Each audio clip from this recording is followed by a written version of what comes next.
والمطلقات يتربصن بأنفسهن 3 قروء ولا يحل لهن أن يكتمن ما خلق الله في أرحامهن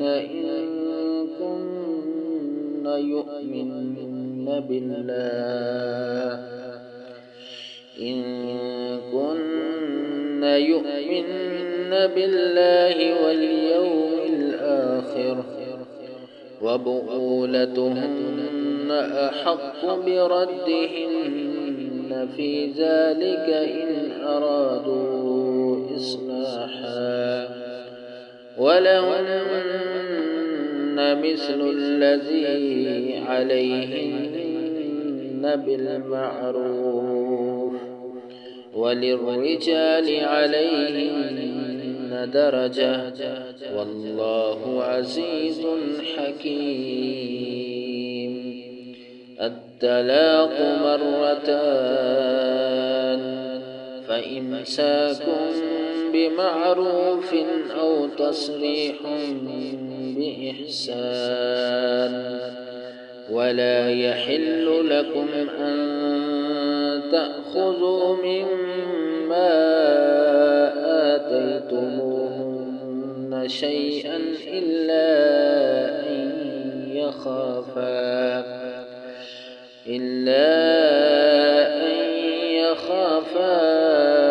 ألا يقيما حدود الله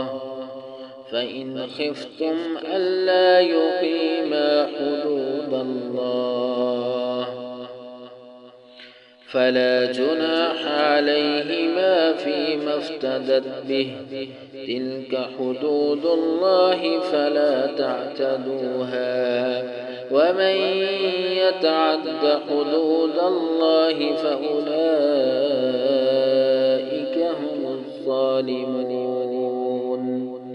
فإن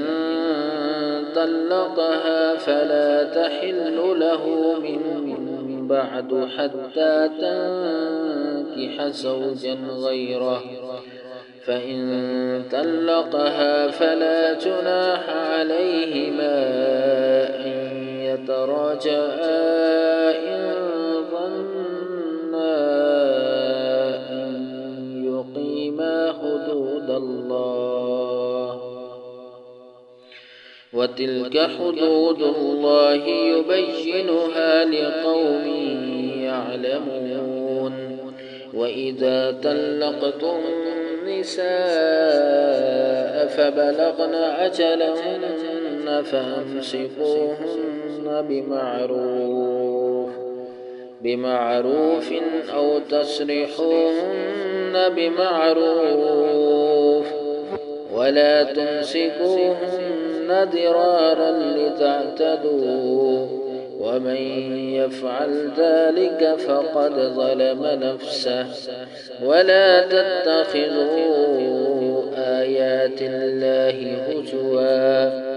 واذكروا نعمة الله عليكم وما أنزل عليكم من الكتاب والحكمة يعظكم به